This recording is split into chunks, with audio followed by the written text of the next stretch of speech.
বন্ধুরা, আমি অনু, update with অনু চ্যানেলে তোমাদের স্বাগত।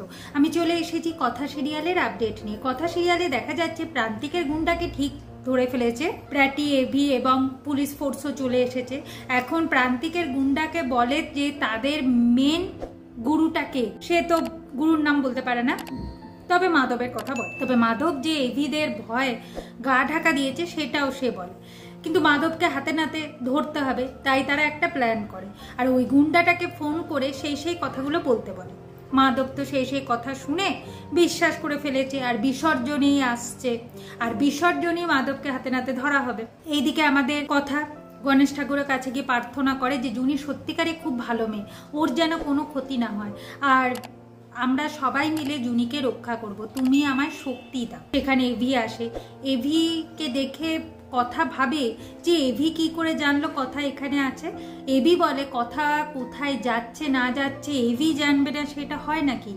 এভি কথাকে সাহস যোগায়, বলে তুই একদম চিন্তা করবি না, তুই একাই জুনিকে নিয়ে চিন্তা করছিস সেটা নয়, আমিও জুনিকে নিয়ে চিন্তা করছি, আমরা ঠিক জুনিকে রক্ষা করতে পারি। এই থেকে বিসর্জনের দিন চলে এসেছে, সবাই বিসর্জনে মেতে উঠেছে, এভি কথা এরাও সব বিসর্জনে ঢুকে গেছে।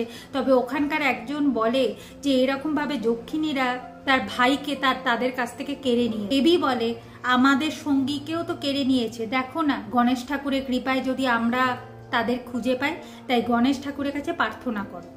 এরপর তো এভি, কথা, আক্কি এরা সবাই গণেশ ঠাকুরের কাছে প্রার্থনা করছে যাতে জুনিকে খুঁজে পাওয়া যায়। জুনি আছে এখন প্রান্তিকের ডেরায়, তাকে বউয়ের বেশে সাজানো হচ্ছে, প্রান্তিক বর সাজবে। প্রান্তিক বলে জুনি আমার হাত থেকে তোমাকে কেউ রক্ষা করতে পারবে না, তুমি আমারই স্ত্রী হয়ে থাকবে। খুব বার বেড়েছিল না, খুব কথা, ওই প্রফেসরের পাল্লায় পড়ে আমাকে ডিভোর্স দিয়েছিলিস তাই না? এখন যে তোমাকে কেউ বাঁচাতে আসছে না জুনি, তোমাকে তো আমার কাছেই থেকে যেতে হবে। এখন জুনি আক্কিকে মিস করছে, এখন আক্কির মর্মটা জুনি প্রতি পদে পদে বুঝতে পারছে। আক্কির প্রপোজ করাটাই আলাদা ছিল, যা জুনির মন ছুঁয়ে গেছিল। জুনি ভাবছে ওই আক্কি কি পারবে না আমাকে এসে বাঁচাতে? আর অঙ্কিত ঠাকুরকে আরতি করতে করতে জুনির ডাক শুনতে পায়, তার মনে হয় জুনি যেন তাকে ডাকছে।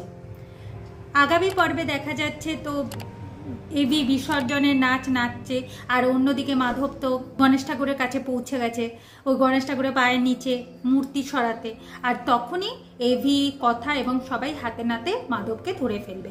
এইভাবে আজকের পর্বটা শেষ হয়ে যাচ্ছে। আশা করি আজকের পর্বটা তোমাদের ভালো লাগবে। ভিডিওটা দেখবার জন্য আর আপডেট উইথ অনু চ্যানেলের পাশে থাকবার জন্য অসংখ্য ধন্যবাদ।